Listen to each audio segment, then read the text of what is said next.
Le son. C'est bon. Oui, bonjour à tous. Nous avons le plaisir de vous faire une présentation Facebook, pardon, c'est le souci du direct. Voilà, Mohamed Sadki, je m'occupe de la création d'entreprise au sein de la mission locale de la Maison d'Emploi Métropole Sud, donc un dispositif d'accompagnement à la création où l'idée c'est de vous informer, de suivre les différents projets sur toutes les étapes, à la fois au départ sur l'idée, comment vient l'idée, comment la formaliser, et on travaille sur l'étude de marché, enfin toute une série de points qui sont importants quand on a un projet de création d'entreprise qui vous tient à cœur. Donc l'idée c'est de savoir que tout est possible. Ce qui est important, c'est de structurer le travail de préparation et d'être accompagné.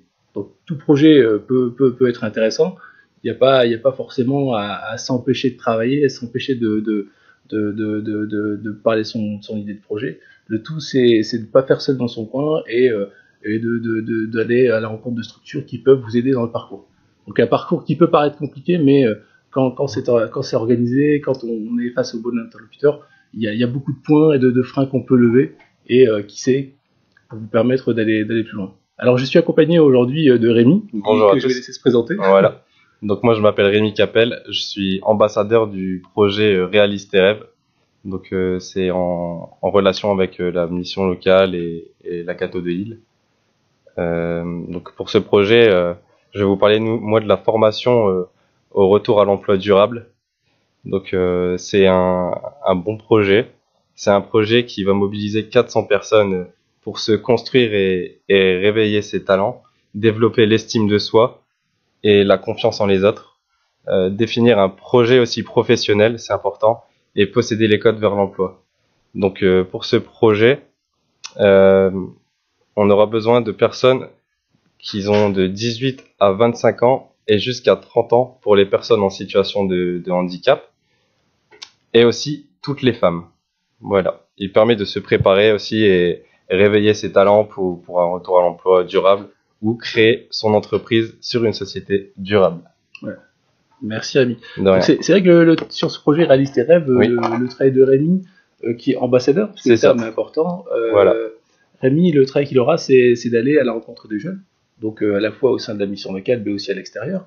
Il pourra être amené à aller visiter les points info jeunesse du territoire, peut-être visiter aussi d'autres lieux, qui sait, peut-être les clubs de sport, et parler plus facilement. Parce que je dis des fois, un jeune parle plus facilement à un jeune. Donc l'idée, c'est peut-être justement de révéler ce qu'on appelle des talents. Des talents, exactement. Des personnes qui ont une idée de projet à un moment donné.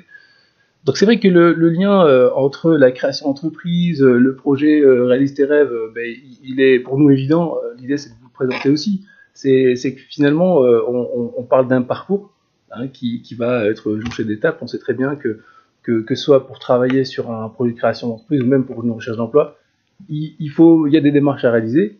Dans le cadre de Réalise tes rêves, l'idée c'est de commencer en vous proposant de passer par un SAS qui est un SAS général où on va parler de quels sont les projets, qu'est-ce que je souhaite faire, comment lever les freins, voir un peu est-ce que finalement mon objectif c'est l'emploi durable, et auquel cas peut-être que ça tu peux en parler une minute concernant les plus-values de ce programme, puisque on a la possibilité d'accès au dispositif Chance. Voilà, c'est ça exactement. Donc le dispositif Chance, c'est un dispositif qui va se dérouler en 8 semaines. Donc c'est sur une durée de 8 semaines avec un coach en ligne qui va vous redonner une estime en vous, la confiance en les autres. Et en fait, vous allez avoir une liste de 10 métiers au tout début de votre formation Chance. Et à la fin de cette formation, il vous en restera qu'un et ça sera votre métier de rêve. Donc cette formation, elle coûte 800 €, mais en intégrant le dispositif de formation au retour à l'emploi, elle sera totalement gratuite. Ouais. Donc l'idée, c'est vrai que des fois, on se rend pas compte, mais il y a des aides qui sont là, qui sont mobilisées pour vous, les jeunes. Et ce dispositif, finalement, est gratuit pour vous. Voilà. L'opportunité qui est donnée, c'est de passer par tout un système de coaching qui a mis à disposition des outils en ligne. Et pour ceux qui le souhaitent et qui souhaitent suivre le parcours jusqu'au bout, peut-être aboutir, si finalement il y a un projet de création d'entreprise qui est révélé à la fin, aboutir à une formation à la création d'entreprise qui cette fois peut se faire sur une durée qui est un peu plus longue, puisque Ça peut s'établir sur plusieurs mois.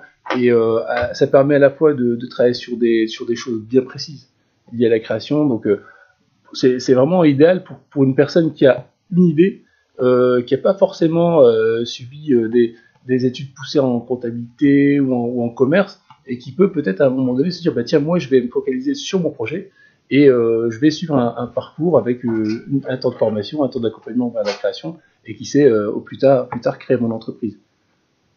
On a une bonne question de Amélia qui dit quels projets sont concernés par Réaliste Rêve. Voilà.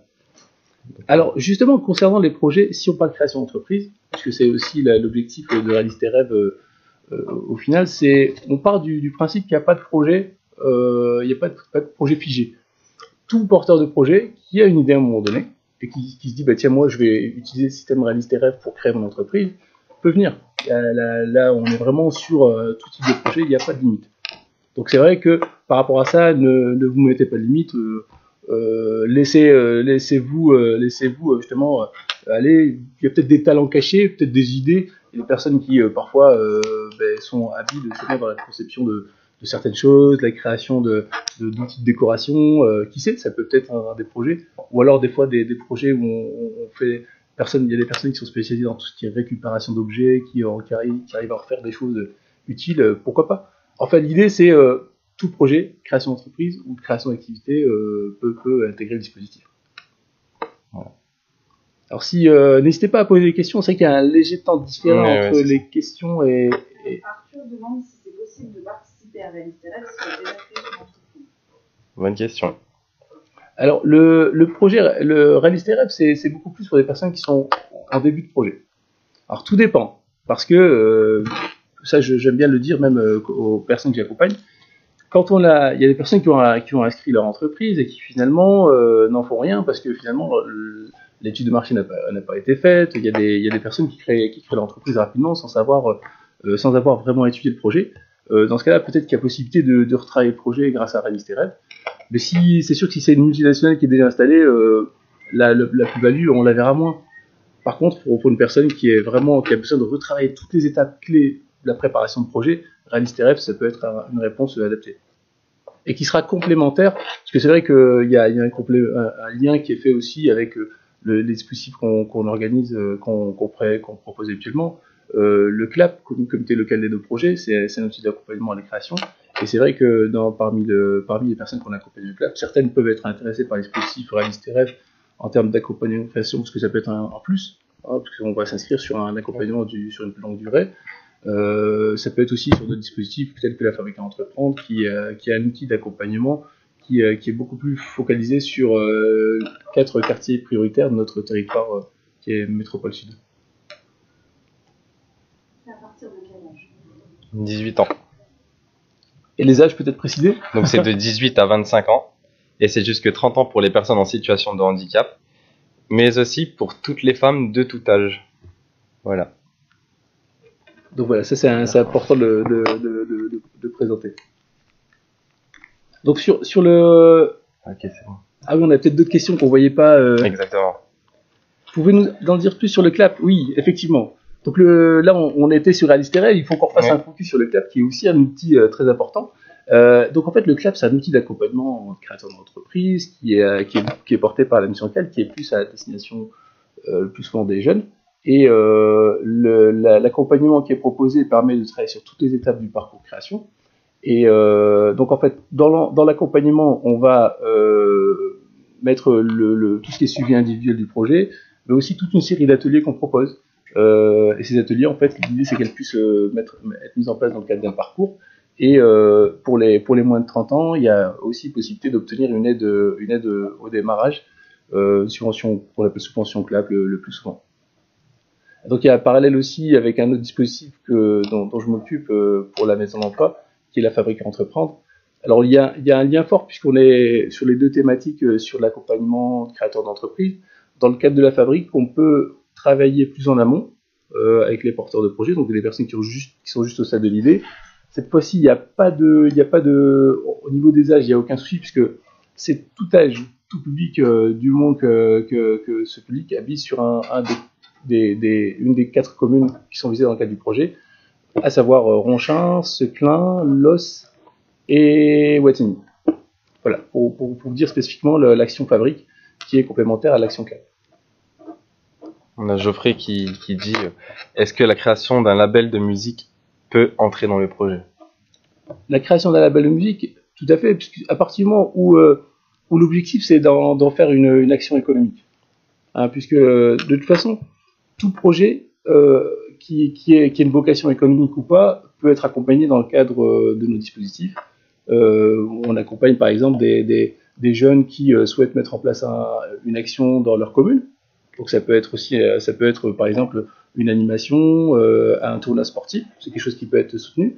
Et la création d'un label de musique, ça peut l'être, surtout si on peut après en dégager peut-être un volet économique, si derrière effectivement il y a peut-être une création d'entreprise. Donc l'idée c'est de se dire bah oui effectivement c'est tout à fait possible. L'accompagnement est tout à fait réalisable. Alors je ne sais pas s'il y a d'autres questions. Alors c'est quoi? Alors la plus grosse crainte des jeunes est l'administratif en amont et pendant la création. Oui c'est vrai, c'est pas que les jeunes. Tout le monde a ces craintes là. En fait, c'est vrai que sur une création d'entreprise, la différence avec quand on est en statut salarié, c'est que en statut salarié, il n'y a pas grand-chose à faire, mis à part faire son travail et on se dit tout ce qui est fait, tout ce qui est fiche de paye, c'est son employeur. Là, on a quelques obligations en plus, mais qui sont pas insurmontables à partir du moment où on sait. Alors c'est pour ça que c'est important d'être préparé et d'être suivi. Donc quand on a une société, souvent on a un expert comptable qui est là, qui vous aide dans certaines démarches. Mais sachez que c'est pas insurmontable. Ce qui est important, c'est d'être préparé. On peut vous aider à savoir ce qui est important à faire. Et puis après, si besoin de formation, ça c'est des choses qu'on peut trouver. On peut trouver des formations qui peuvent vous aider sur le volet administratif. On a Jérémy qui dit comment savoir quelle entreprise créer si on n'a aucune idée. Donc moi je vais te dire Jérémy que justement si tu sais pas quelle entreprise tu veux créer, tu peux toujours faire la formation au retour à l'emploi, et là, dans cette formation, tu auras le programme Chance. Avec ce programme Chance, justement, tu vas définir des métiers. Au début, tu auras une liste de 10 métiers, et à la fin de la formation, il t'en restera qu'une. Sur 8 semaines, tu vas éliminer métier, par activité. Et puis, en plus de ça, tu auras aussi un accompagnement par un conseiller qui va te faire des ateliers, etc. Et c'est à la fin de ça que tu auras trouvé chaussure à ton pied, comme on dit. Voilà.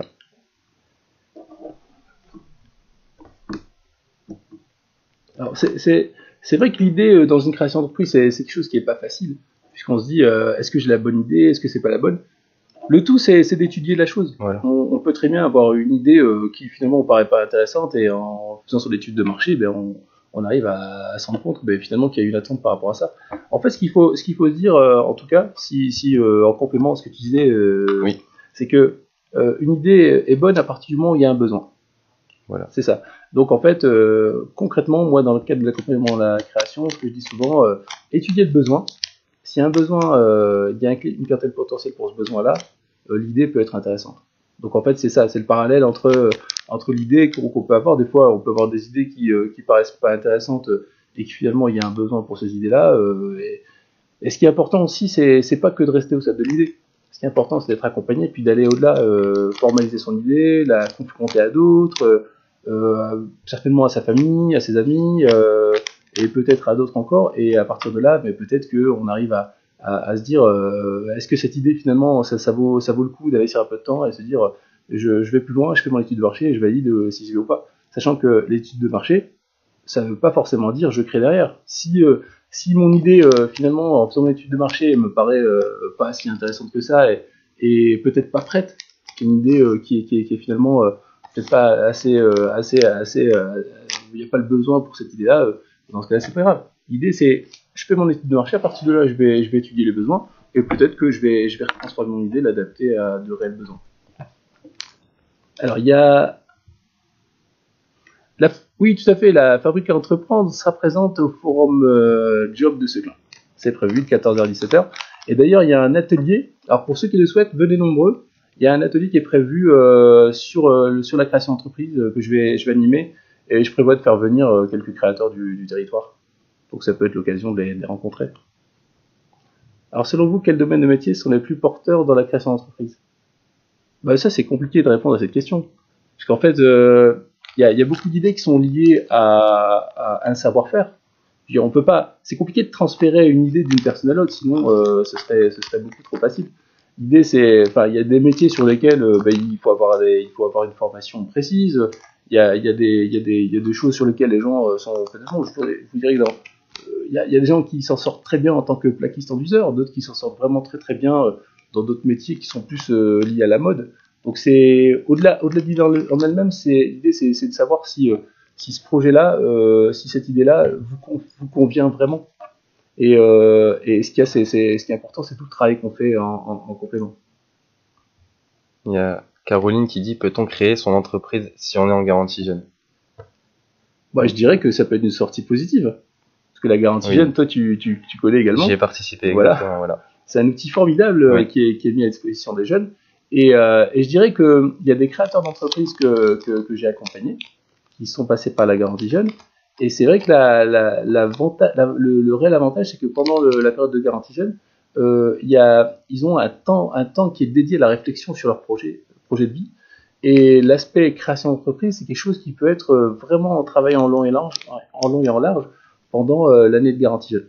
Donc c'est vrai que si un concept, une idée intéressante, c'est l'occasion de la travailler. Et c'est sûr que si vous êtes en garantie jeune et que vous créez une entreprise derrière qui fonctionne, on pourrait être plus content. C'est vraiment une sortie positive, au même titre qu'une embauche en CDI. Alors, je sais pas, ah oui, les questions sont en dessous. Qui dit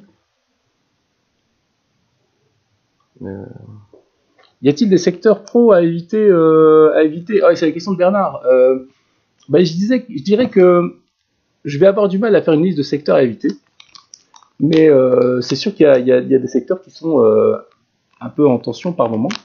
Je dirais en ce moment il y a dans les métiers qui ressortent souvent, il y a beaucoup de personnes qui sont venues sur le service à la personne, finalement, pour certains qui ont trouvé justement des solutions, pour d'autres pour qui c'était plus compliqué. Mais je dirais que c'est pas forcément le métier qui est embêtant, c'est peut-être aussi la méthode d'approche. Après, c'est sûr qu'il y a des métiers comme esthéticienne à domicile où on commence, là, on voit au niveau des comités CLAP, on commence à en avoir beaucoup, et c'est vrai que l'idée, c'est de trouver le bon créneau, le bon territoire où proposer des services. Parce qu'après, quand il y a trop de concurrence sur un secteur géographique, ça devient compliqué de se démarquer par rapport aux autres. Mais je dirais, au-delà du fait de lister des secteurs, moi je pense que ce qui est important, c'est surtout de bien travailler son projet et de proposer son projet dans un secteur où il y a de la demande, et de réellement faire le lien entre l'offre de service et le besoin des clients potentiels que vous visez. C'est plus bas. Alors comment fait-on pour entrer dans le dispositif du CLAP? Alors en fait, dans le cas du dispositif CLAP, c'est très facile. Parce qu'on a un standard commun au niveau de la mission locale de la maison de l'emploi, ici à Ronchin, une personne qui prend les rendez-vous. Et donc en fait, il n'y a pas nécessité d'être inscrit à la mission locale pour entrer dans le dispositif CLAP. À partir du moment où vous habitez le territoire ou alors vous créez dans notre environnement, ici, dans notre secteur géographique, l'entrée est possible. Et s'il y a une inscription à la mission locale, c'est moi qui l'ai fait, donc je serai éventuellement, pour les moins de 26 ans, votre conseiller mission locale. En tout cas, l'entrée au sein du CLAP est assez facile. Tout comme l'entrée dans le dispositif Fabrique ou Réaliste et Rêve. Voilà. Parce que Réaliste et Rêve, c'est vrai que c'est aussi une entrée qui peut être facile, puisque des personnes non inscrites à la mission locale peuvent entrer. Exactement. Et à nous de faire l'inscription. Voilà.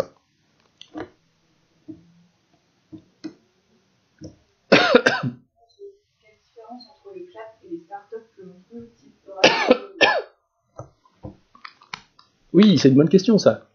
En fait, si vous voulez, il y a le CLAP, c'est un outil d'accompagnement à la création. Et après, vous avez tous des outils auxquels on peut vous proposer d'aller ou de candidater. Donc, Euratechnology, par exemple, c'est une structure qui va permettre, quand on a un projet dans les nouvelles technologies, d'avoir un temps d'accompagnement sur ce projet. Donc en fait, ça permet de maturer le projet sur une plus longue période.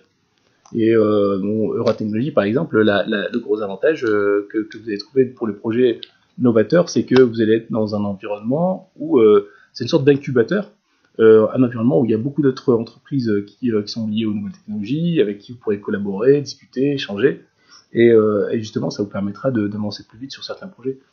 Donc en fait, le lien est fait entre ces différentes structures, et c'est vrai que c'est vraiment l'objet de l'accompagnement qu'on va proposer, c'est-à-dire que on travaille pas en vase clos, on se dit pas ben, nous on sait tout. L'idée c'est de vous accompagner sur tout le parcours et après de faire le lien avec d'autres structures en fonction de vos besoins. Il y a des personnes qui vont par exemple décider de partir sur du portage salarial parce qu'ils se diront moi créer mon entreprise ça me fait trop peur, je préfère avoir une structure de portage qui est là pour le fait de passer par une coopérative d'activité économique comme Grands Ensembles, ça peut être une solution. Et on est quand même sur une création d'activité, sauf qu'on utilise le numéro serial d'un autre organisme. Alors, je vais regarder s'il y a encore une petite question. Dernière question, quel soutien apportez-vous avant, pendant et après la création d'entreprise? Alors, cette question-là est intéressante parce que le soutien qu'on accorde avant. Donc, en fait, le soutien qu'on accorde avant, c'est surtout le temps d'accompagnement. Parce que le temps d'accompagnement qu'on va proposer, ça va être toute une série d'étapes qui vont être vraiment décisives en fait en termes de création d'entreprise à la fin. Donc, à savoir quel est mon marché, quels sont mes clients. Ça, on l'étudie pendant l'étude de marché. C'est quelque chose d'essentiel qui permet de prendre des décisions. Et si je fais pas mon étude de marché, comment définir si effectivement c'est intéressant de partir sur cette idée, d'offrir ce service, de proposer ce prix. Donc toutes ces choses, c'est des informations qu'on va vous pousser à aller chercher, on va vous aider à trouver également, et qui vont vous permettre de bâtir des stratégies derrière. Donc ça, c'est sûr que tout ce travail de préparation, on le fait en amont, avec aussi la mobilisation de financeurs pour les projets, parce que l'idée, c'est aussi d'aller chercher des ressources. Donc le CLAP, ça peut être une ressource, mais c'est aussi le lien avec le système bancaire, le lien avec les plateformes de financement hors système bancaire. Donc toutes ces choses, on les travaille avec vous. Et l'idée, c'est qu'on soit un peu le lien avec toutes les autres structures qui vont vous accompagner ensuite. Donc c'est vrai que pendant l'aide à la création, c'est aussi vous aider aussi dans les démarches administratives. Parce que c'est vrai que c'est assez important, parce que c'est des fois complexe quand on n'a pas l'habitude. Et dans certains cas, si c'est nécessaire, on peut également proposer un suivi après création. C'est possible après création d'avoir encore un ou deux rendez-vous pour faire le point, histoire de voir si tout est ok, si des financements sont obtenus. Et après, on peut aussi éventuellement vous rediriger vers d'autres partenaires qui peuvent proposer un suivi plus long dans la durée. En tout cas, voilà. N'hésitez pas à revenir vers nous, on est disponible pour plus d'informations. Et le forum Job de Seclin, n'hésitez pas à venir. Voilà. Je vous souhaite une bonne fin de journée et puis à très bientôt. Bonne fin de journée, au revoir.